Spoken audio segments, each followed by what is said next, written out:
Welcome to Your Case is on Hold, a JBJS podcast hosted by Antonia and Andrew Schoenfeld.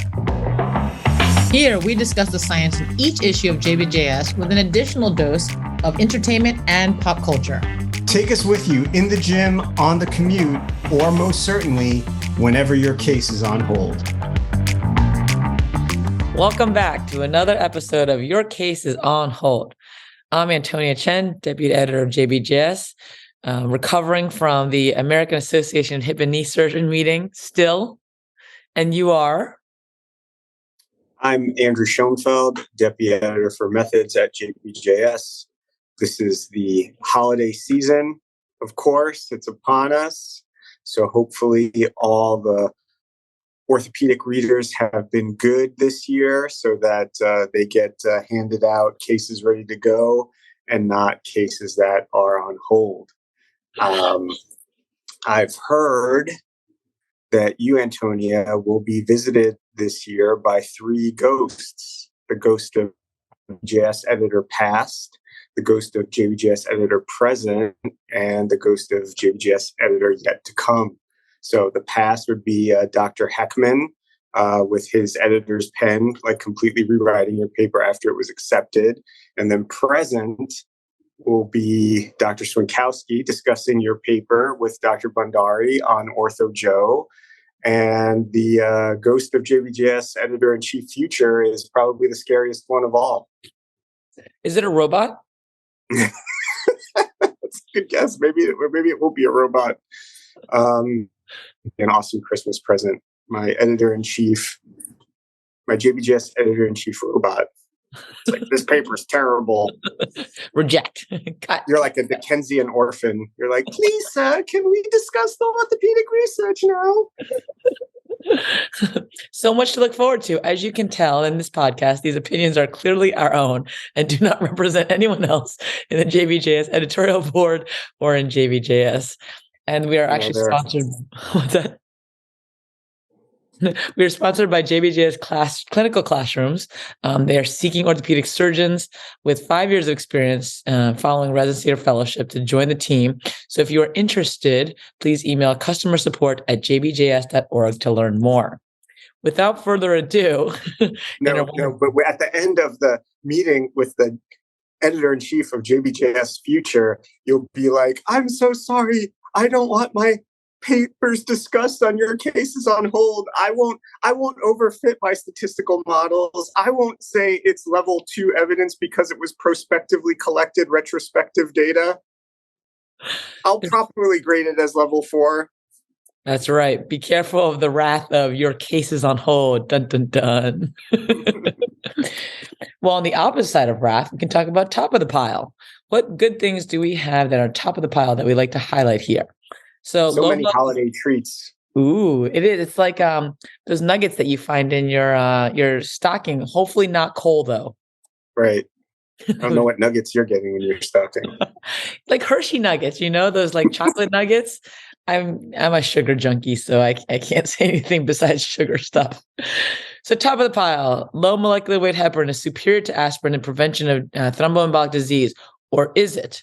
This is by Parvizi et al. And this is a commentary in response to the Australian study that was done in low molecular weight heparin versus aspirin in preventing thrombotic disease in total joint arthroplasty patients. What's new in musculoskeletal basic science? These are great highlights that we have. Google et al. This is also permanently free, just like the one from Parvizi is permanently free. What's important? The challenge in diagnosing frozen shoulder after COVID-19 vaccination. This is by Sahu et al., and it's also permanently free. And the impact of orthopedic surgeons on National Institutes of Health funding for hip and knee arthroplasty research by Silvestre. Without further ado, we will go on to our headlines. Would you like to kick us off, please? Yeah, I just want to point out that in the epic holiday movie Christmas Vacation, the grandfather says, I have to eat so I can take my back pill. He doesn't say, I have to take my knee pill or my hip pill. He says back pill. So back pill is still number one because it doesn't go away. Even after spine surgery, you still need the back pill. Oh, that's what it is. Right. Clark gifted him bilateral knee replacements for the Christmas previous. Exactly. That we're discussing for my headline is Outcomes of Posterior Spinal Fusion in Pediatric Patients with Down Syndrome by Frazier and colleagues. As many are aware, Down syndrome is a challenging medical condition with multiple medical issues and manifestations, including several that are orthopedic. Scoliosis is actually fairly high in this population, and that's not something that's sort of like the conventional bullet points that you get when you're memorizing, the orthopedic manifestations of Down syndrome for step 1, step 2, the board exams, etc. But there's a fairly high prevalence of scoliosis in this population, somewhere between 5 to short of 10%. And the outcomes for surgery in this clinical context have not been especially well investigated. So this was a multi-center effort, combination between Children's Hospital in Philadelphia, Children's Hospital of Los Angeles, and Children's Healthcare of Atlanta. And syndrome who were treated with spinal fusion over a decade, essentially 2009 to 2019, and essentially looked at outcomes. They only have 23 patients in total between the 3 centers, so it is a fairly rare entity, as we recognize. Almost all of the patients had one or more medical comorbidities. 70% had congenital heart disease. 88% had previous cardiac surgery.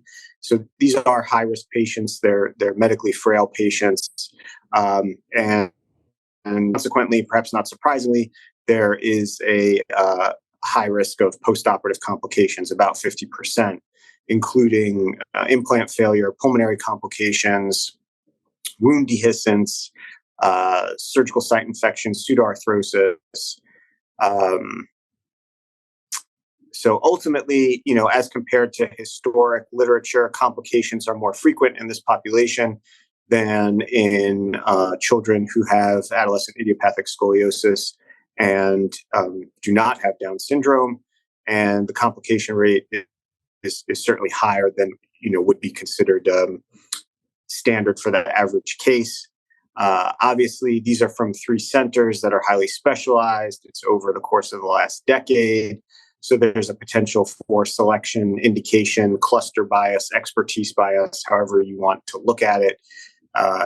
There's not a lot of literature on this particular issue, which is why I think that it certainly warranted publication in JBJS. It's a very interesting paper, but again, a very small sample. Interestingly, I think that all of these folks must have been very good this year because they were received a holiday gift of a rating of level 3 evidence, which to me, this is as level 4 as level 4 can get. But outside of that, I mean, of course, it's their experience. There's nothing to really, put on hold or anything along those lines. And then it's just, the translational aspects. I think depending on your center or how your center performs relative to these 3 centers, that's, sort of the only part that I guess would continue to be open discussion at this point. But certainly, I think food for thought for surgeons and things that, you can kind of put your hand on, hang your hat on when discussing preoperatively making a decision with family, giving them some context about what to expect in the near postoperative period. Completely agree. I commend the authors for highlighting a topic, and it's one of those things where there's just not enough patients, but we have to highlight what we have so we have data to work on. So I agree with that. I'm going to pivot a little bit and shift from patients to providers. So now I'm going to shift to surgeons and the risk of noise-induced hearing loss for orthopedic surgeons. And this is something, but this is by Quan et al. And there's a commentary as well. Again, if you don't agree with me, you can listen to someone else's commentary. It's also free for 30 days. And this is something that I've been beating on the drum of for some time, because if you walk around and talk to your total joint colleagues, a lot of times they say, "What? Huh?" And they come to you and they can't hear well.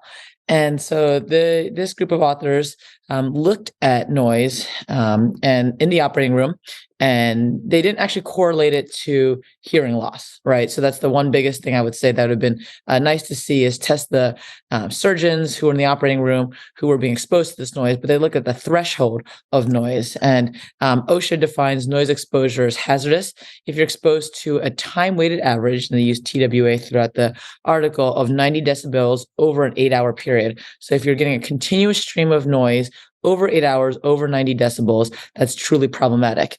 But if you're at 89, that's also not good either. But that's the OSHA definition of it as well.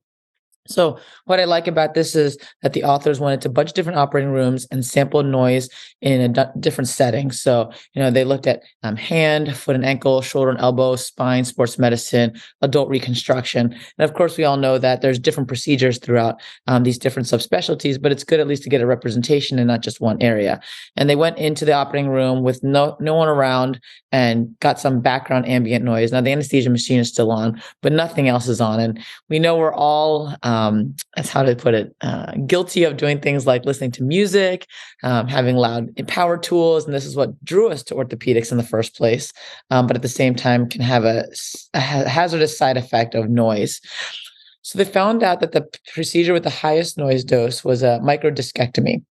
And I thought you'd appreciate that as a spine guy, because you can see that it reached 11.3% of the maximum allowable daily dose, and a projected dose of 104%. So congratulations, you guys overachieved and went above and beyond. Among the subspecialties, though, probably not surprisingly, adult reconstruction, the highest average dose per case. And then the cases that exceeded that total weighted average of 75 decibels was knee arthroplasty, laminectomy, and microdiscectomy. So between our two subspecialties, we're not doing so well in the noise department. The maximum level, the highest level, was actually for total hip arthroplasty, which I found kind of surprising, because if I think about total hip arthroplasty, and I think about using the saw, we only really use it for the femoral neck cut, but broaching, acetabular hitting, anything that we do throughout the case is actually quite loud. So total knee arthroplasty, total hip arthroplasty, and laminectomy were the highest ones. And then they looked at doses case, and they did projected dose. So they broke this down into 3 different areas, and the maximum level obviously only being part of it, and how much sustained time that was in these areas would also is something to look at as well too. So take-home message from this is that there's a few things that are that the authors did note that were not ideal in these settings. These weren't standardized operating rooms, right? They weren't the same size operating room, same number of patients, same number of people in the operating room, all sorts of variables that can absorb noise or determine how much noise is present in these settings. The speaker was placed on the individual who was doing the procedure. So, whether or not that was the only person it would affect noise-wise, no, that's the ones that are closest to the tools. But obviously, there's different variables when it comes to noise in the room. I'm glad they did not put a speaker or a detector, for example, like under the table or from up top and the bottom. It's actually by the actual individual itself that could potentially correlate to noise loss. It does not say what equipment was used. For example, if there's different technologies, we're back to the robot again, or other things in the room that could contribute to noise. And then we didn't know which steps were loudest. And I think, of course, as surgeons, we want to know which steps should we potentially avoid, or which steps can we improve to make the noise less. And finally, again, I like to see a correlation of this with individuals and their actual hearing. But those are longitudinal studies that can be conducted, and at least this is a good foray into the occupational hazards of being an orthopedic surgeon. Yeah, I think it's definitely an area that is not really thought about. So bring this to the attention of the community. I think that's the highest value provided by this article. I think some areas have probably more capacity for generalization or translation than others. For example, I think, and I'm not really trying to defend the fact that microdiscectomy or a spine surgical procedure had the highest score or what have you, but I think that's going to be very provider or procedure dependent. So some people will use burrs to shave down the lamina. As you said, it's not really clear exactly, how these procedures were done. That's really the only way that I can reconcile a lot of noise exposure during a spine surgery case such as this.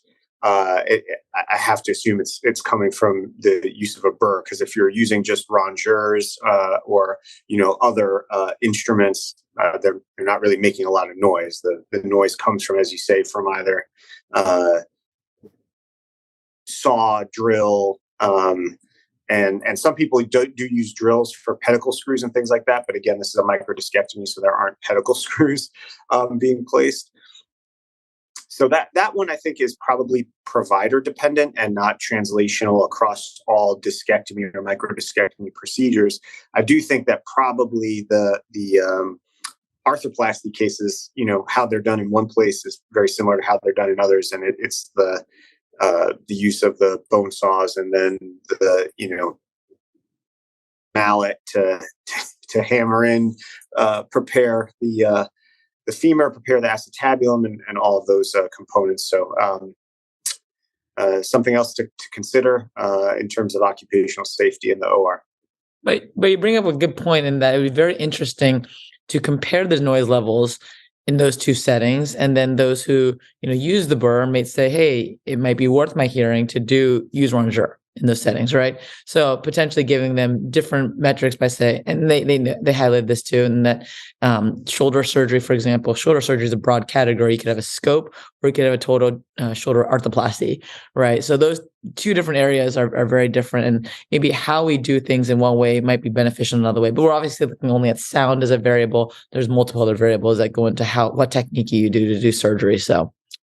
Yeah, and this is the gift of occupational safety in the operating room, which, just like JBJS, Clark, is the gift that keeps on giving the whole year long. Can't stop, won't stop. All right, tell us about arthroscopic rotator cuff repair with and without acromioplasty in the treatment of full thickness rotator cuff tears. Long-term outcomes of a multi-center randomized control trial by Woodmess et al. Again, there's a commentary for this one. There's a visual summary for this, and it's free for 30 days. What are your take on this, Professor? That's a trifecta of highlights for this particular. This is your case is on hold. And why is your case on hold, Todd? I don't know, Margot. Why is the carpet all wet?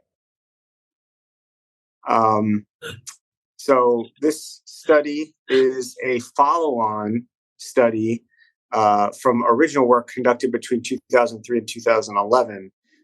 So they're looking at patients now between 2015 and 2021 who originally had participated in the initial randomized controlled trial. Long-term follow-up determining efficacy of subacromial decompression in patients with full thickness rotator cuff tear. That's the convention. They were randomized to either acromioplasty or not. So the first thing is that they had 86 patients originally, of which the group without acromioplasty, 31 of 45 were retained for this work. And then in the group with acromioplasty, 25 of 41. Now, these are non-negligible numbers lost to follow-up. These are, you've got 14 patients in one group and 16 in the other. So 30 of 86 patients are not completing this follow-on investigation. 16% of the 45 patients in the group without acromioplasty eventually needed reoperation in the long-term follow-up, while only one patient in the acromioplasty group underwent reoperation. And all those patients who underwent a reoperation had type 2 or 3 acromion. So I think obviously this study is very valuable. There's not a lot of methodologic nitty-gritty to work through here because it's a follow-on to a randomized study. They're looking at these bivariate comparisons and observations. Patients who underwent rotator cuff repair, regardless of whether or not they had acromioplasty, by and large, had improvement of their outcomes. And these were very durable out to 11 years average follow-up. So I think that's a great win for the field. as a whole in the subspecialty of shoulder surgery, and no differences in patient-reported outcomes. So where they really want to, hang their hat is higher reoperation rate observed in patients with rotator cuff repair without acromioplasty, especially pay attention to the type 2 or 3 acromion. And I think that that's fine, but these are very small numbers on which to base this determination. You're talking about 1 patient in one group and 7 patients in the other group. And they say 7 of the 45 patients, but they don't have information on 14 of those 45 patients. So these point estimates are going to have wide associated 95% confidence intervals. I didn't do it back at the napkin calculation, but it could be that even though the point estimate is a 14 percentage point difference, that these are not statistically significant. That's what we call a fragile finding, or to talk about the Christmas story, a fragile finding. What is that, Italian? Sounds Italian to me. That fragile finding and the emphasis in the conclusion are definitely going on hold. We're short-staffed this holiday season, so we need more elves. That's what we need. Yes, we need more elves working in the OR. I don't think they're coming back until January, though, so this case will be on hold at least for the rest of my vacation. Second that in a heartbeat. It's one of those things where I wish they had done a sensitivity analysis, right, to show, how if one change in either direction, or one patient was removed or one patient was added, but if it would change the results or flip the results. But if we added one more elf, would that make a difference? Or we took away an elf, would that make a difference? And the answer is, it would be nice to see. Don't ask questions you don't want answers to. Sounds like the story of my life. All right. Honorable mentions. Personal fan favorite, perioperative identification and management of hyperglycemia in orthopedic surgery. Your wheelhouse. Yes, that is my wheelhouse because I am an author on that. Daniel did a fantastic job on that paper. So something to definitely read, and it gives you really good information about perioperative glycemic hyperglycemia, which we all encounter in orthopedic surgery. Autologous coastal cartilage grafting for a large osteochondral lesion of the femoral head, a 1-year single-arm study with 2 years of additional follow-up. By Zhang et al., it's permanently free. Development and validation of a mobile application for measuring tibial torsion, Min et al., also permanently free. Patient-reported outcome measures for acetabular fractures treated operatively without a C-arm in Ethiopia, obviously relevant if imaging is not available, by Hai Lu et al., also permanently free. Novel covert inferior pelvic approach with a subpubic plate for anterior pelvic ring fractures, preliminary results by Yuan et al. And finally, it's covert, so it's like secret spy stuff. You had the surgery, you didn't even know it. And it's novel covert, so it's newly covert as well too. And finally, incomplete diaphyseal atypical femoral fracture due to increased anterolateral bowing, treatment with corrective osteotomy and intramedullary nailing with augmented plate fixation by Yuan et al. It's permanently free, and there's an infographic as well too. So check these all out. Until next time, my friends. Yeah, that's wraps it up. All these holiday gifts that we have for everyone, nicely packaged, and we'll look forward to the next episode. This is obviously covering our JBJS issue dropping December 7th, and then we'll look forward to seeing you all again December 20th for the December 21st issue. Thanks again, everyone. Enjoy the elves.